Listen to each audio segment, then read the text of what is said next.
Estamos voltando com Café e Prosa e hoje batendo um papo com Marlise, professora da Universidade Federal de Minas Gerais, cientista política. Marlise, terminamos aí falando sobre a questão da política e da violência. Para contrapor as questões é preciso do Estado, políticas públicas, garantir direitos, garantir avanços do Estado brasileiro para que as mulheres possam ocupar novos espaços e garantir, não só na educação, como você disse, mas em todos os espaços públicos, a sua contribuição ao avanço da sociedade brasileira. Como é que você tem visto isso? O Brasil vem avançando nas políticas públicas para as mulheres ou há retrocessos na sua avaliação? Olha, Gilson, eu acho que esse é um tema muito relevante, né? Acabamos de terminar lá no NEPEM, que é o Núcleo de Estudos e Pesquisas sobre a Mulher da UFMG, que eu coordeno e que esse ano vai comemorar 30 anos de existência. NEPEM? NEPEM, da UFMG. A gente fechou uma pesquisa com 18 países na América Latina investigando as políticas públicas para as mulheres. E para realmente a minha surpresa, desses 18 países, todos eles têm planos nacionais de política para as mulheres e ministérios ou secretarias nacionais de política para as mulheres. E o Brasil ocupa um papel de liderança, de protagonismo. O Brasil foi aprovado agora em 2013, 2011, né, o Plano Nacional. Nós né? tivemos já três conferências, duas que deliberaram ao final na criação de um primeiro Plano Nacional de Política para as Mulheres, a primeira em 2004, o segundo em 2008 foi promulgado o plano.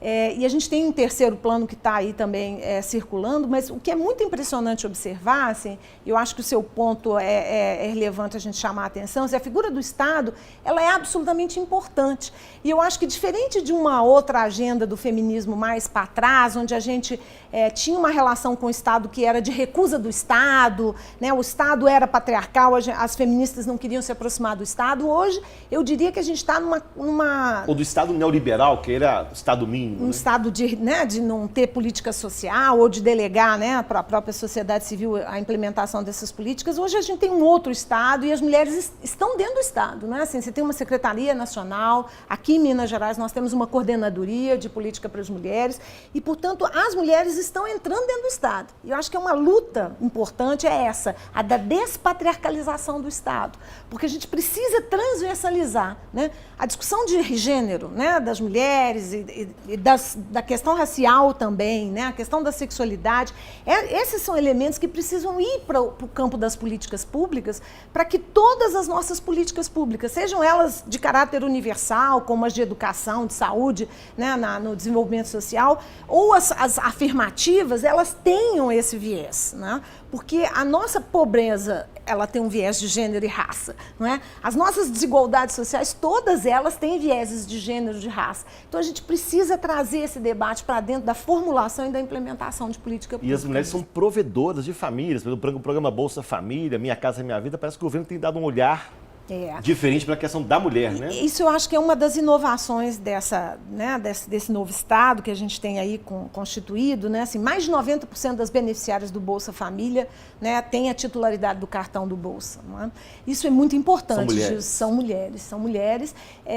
E você mencionava a chefia do domicílio, né? O último censo de 2010 identificou que são mais de 38% de domicílios no Brasil que tem uma única mulher como provedora do domicílio. Na ausência 38%. Na ausência de uma figura de um homem provedor ou de um companheiro ou de um parceiro, né? O homem abandona a família, a mulher, os filhos, arruma outro e cai fora. Né? E a mulher fica lá. E assim, ou não, sabe, Gilson? Assim, uma pesquisa que eu vi sobre avaliando o Bolsa Família, identificando que algumas mulheres que sofrem muito de violência, elas estão largando os seus maridos. Estão indo embora. Que bom, Isso é um bom indicativo. Elas estão se divorciando dos maridos agressores, né? Violentos. E aí, eu acho isso um indicador importante. Não né? quero mais apanhar, não quero ser humilhado, eu quero cuidar da minha vida e até com um mínimo de renda, porque o Bolsa é uma renda, né, que não é, a gente não pode dizer que dá uma autonomia econômica para nenhuma mulher, mas dá para ela sobreviver e ela consegue reverter esse quadro de estar submissa e subalternizada, de fato, com relação aos seus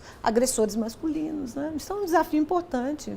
E do ponto de vista da saúde pública, agora mesmo a campanha contra o câncer do colo do útero, da HPV, vacinação, né? Não é? Isso também é um avanço. E quais os outros que você destacaria nessa jornada aí de avanços, mesmo que ainda pequenos? Eu acho que na saúde a gente avançou bastante, Gilson. Assim, junto com a educação, a gente talvez tenha deixado de falar um pouco lá no primeiro bloco sobre o sistema da saúde. Saúde da mulher, né? Desde a década de 80, a gente tem um programa integrado de saúde da mulher. É uma área que avança consideravelmente em termos de identificar o que são as doenças específicas que acometem mais mulheres, né? A gente tem esse debate já feito hoje, a doença de colo, né? O câncer de colo de útero, o câncer de seio. O Brasil, né? A própria AIDS, porque a epidemia da AIDS, um dos indicadores que a gente teve notícia há alguns anos atrás é que a epidemia crescia, por exemplo, entre casais, né? E entre as mulheres casadas. Então, assim, a gente teve toda uma discussão... Entre casais héteros, né? Heterossexuais e mulheres casadas. Então, a negociação da camisinha era o grande nó, né? Nesses relacionamentos mais estáveis e heterossexuais. Então, assim, a gente tem avanços, mas eu gostaria de mencionar o desafio da descriminalização do aborto no Brasil.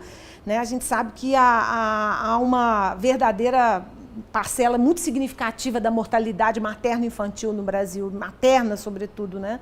Tem a ver com abortos clandestinos, né? É uma questão gravíssima de saúde pública, né? E o Brasil escamoteia, né? Esconde essa realidade. Da pessoa, não do Estado intervir na opção da pessoa, então, né? De ter ou não ter. Né? Pois é, Gilson, as pessoas se opõem muito, de uma maneira muito apaixonada, a esse debate sobre a descriminalização do aborto, e eu acho isso muito curioso, porque quando se criou o modelo liberal, né, da democracia representativa, o primeiro direito foi o direito de propriedade. E qual era a primeira de todas as propriedades? A propriedade sobre mim mesmo, sobre o corpo, sobre a minha vida. Né? Então, todos os homens têm esse direito e essa autonomia. Por que nós, mulheres, não podemos compartilhar, né, desse mesmo direito? Né? Eu acho que a gente não deveria opor essa questão do valor da vida e da morte, porque eu acho que nenhuma mulher que faz um aborto quer a morte. Não é? A mulher está invariavelmente sozinha, né? Até onde a gente saiba, para fazer um filho a gente precisa de homens e de mulheres, não é? Sim. E os homens se descomprometem com aquela gravidez, invariavelmente são aqueles que estimulam as mulheres a fazerem o aborto, eles largam, abandonam essa mulher, não é? Então, assim, a gente não discute na questão do planejamento familiar, a gente avançou pouquíssimo. A Igreja Católica, até hoje, faz campanha contra o uso de camisinha, que é o que eu acho... Que é um absurdo. Né, em pleno século XXI, né, você fazer um debate nesse nível, né, sendo que as doenças sexualmente transmissíveis estão matando, a AIDS ainda, infelizmente, continua presente na nossa realidade. Então, assim, a gente tem um desafio que é discutir a questão dos direitos sexuais e dos direitos reprodutivos das mulheres no Brasil. Não é? E entendendo que as mulheres são sujeitas e elas têm direitos, inclusive o direito a seu próprio corpo e o direito de decidir sobre esse corpo. Não é? Marlise, o que nós vimos agora recentemente, nacionalmente, um retrocesso em alguns debates sobre a questão da mulher. A questão do aborto, inclusive na Comissão Nacional de Direitos Humanos da Câmara Federal, sim, uma presença de um setor muito conservador. Então, aqui num retrocesso, né? Pois é, Gilson, assim, eu acho que a gente tem Eu analisaria dessa forma, né? Eu acho que a gente está vivendo no Brasil uma espécie de reencantamento religioso. Né? Nosso Estado é laico, um princípio orgânico, organizador, central, fundante do Estado brasileiro, da República Brasileira, é a laicidade do Estado. Não é? E a gente tem visto cada vez mais se elegendo representantes que são de bancadas religiosas, sejam católicas, sejam protestantes, né, ou de qualquer outra variedade. Assim. Em si, isso não é nada problemático. Eu acho que as pessoas têm o direito de ter a sua felicidade. Né? O direito à liberdade religiosa é um direito humano básico, um direito civil básico, fundamental. O problema é quando você, na sua ação como representante estatal, eleito, você mistura os seus valores religiosos a uma agenda estatal. O Estado não pode estar atravessado por nenhuma religião, porque a laicidade é a única condição que garante que todas as religiões serão respeitadas. Não é? Então, se algum ator do Estado ele defende um tipo de visão religiosa do mundo, ele está indo em frente e contra as outras formas de expressão religiosa. E é isso que o Estado não pode fazer. Né? Então, um representante estatal, ou como um parlamentar eleito, ele não tem, né, direito de representar a sua religião ali, na decisão estatal. Não é? Ele pode professar a sua religião na sua vida privada, ele pode ser eleito pelos seus fiéis, isso eu acho que não é um problema. Mas, por exemplo, e aí eu vou dar um exemplo concreto, querer fazer aprovar numa Comissão de Direitos Humanos da Câmara Federal Brasileira um projeto que entende a homossexualidade como uma doença, Sendo que para o Estado brasileiro e para a ciência, a homossexualidade não é doença, né? Há muito tempo isso não é tratado mais, né, como uma doença, é um exercício da autonomia do desejo sexual das pessoas e não tem que ser tratado, porque não é doença, isso não acarreta, não acomete fisicamente nenhum tipo de doença à pessoa. Você querer aprovar um projeto que o SUS vai ser obrigado a tratar como doença ou oferecer tratamento contra a homossexualidade, eu acho que aí a gente teve um desvio completo, né, da função, da missão, né, e a religião não deve atravessar a política nesse sentido. Estado laico.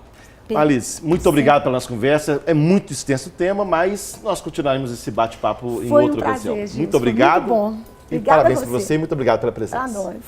Estamos encerrando mais um Café e Prosa. Se você quiser participar, mande sugestões para o e-mail abaixo. E até um próximo programa.